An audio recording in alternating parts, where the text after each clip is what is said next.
ชนาเวรามณีสิกขาปะทังสมาธิยามิ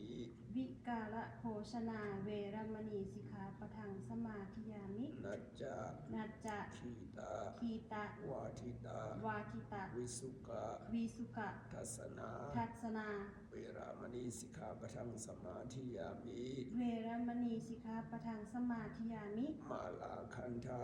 มาราคันทะวิเลปนะ วิเรปนะ ธารณะ ธารณะ มันธนะ มันธนะ วิภูสนฐานา วิภูสนาธานา เวรามณีสิกขาปะทังสมาธิยามิ เวรมณีสิกขาปะทังสมาธิยามิ อุจจาสยนะ อุจจาสยนะ มหาสยนะ มหาสยนา เวรามณีสิกขาปะทังสมาธิยามิ เวรมณีสิกขาปะทังสมาธิยามิ ชาตารูปะ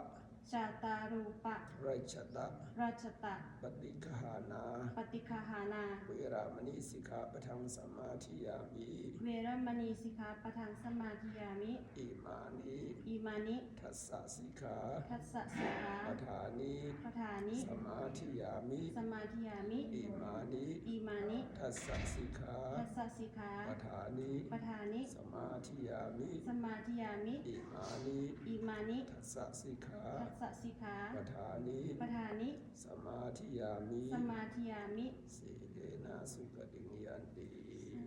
สีเลนะโภคะสัมปทาสีเลนะนิพุติยันติตัสมาสีลังวิโสทะเย สาธุปันเต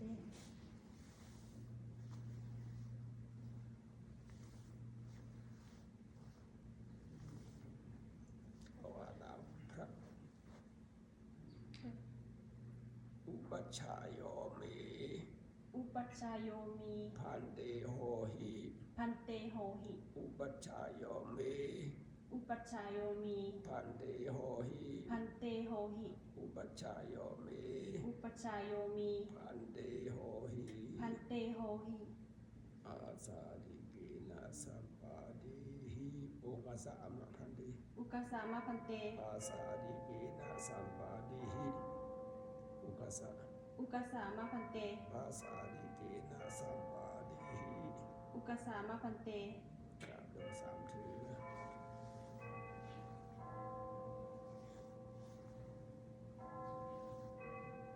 แต่ก่อนต้องชื่ออะไรบ้าง แต่ก่อนหลวงพ่อ ชื่ออะไร ตั้งชื่อให้สุจิตาสุจิตา สุจิตาเกิดวันศุกร์เหรอ ค่ะ โอเคสุจิตาสุมกวดีจิตตาจิตผู้มีจิตใจที่ดีสุจิตามีจิตผู้มีจิตใจดีอย่าให้เสียชื่อนะ หลวงพ่อสุจิตา โอเคสุจิตาผู้มีจิตใจดีโอเคต่อไปจะได้นั่งสมาธิต่อ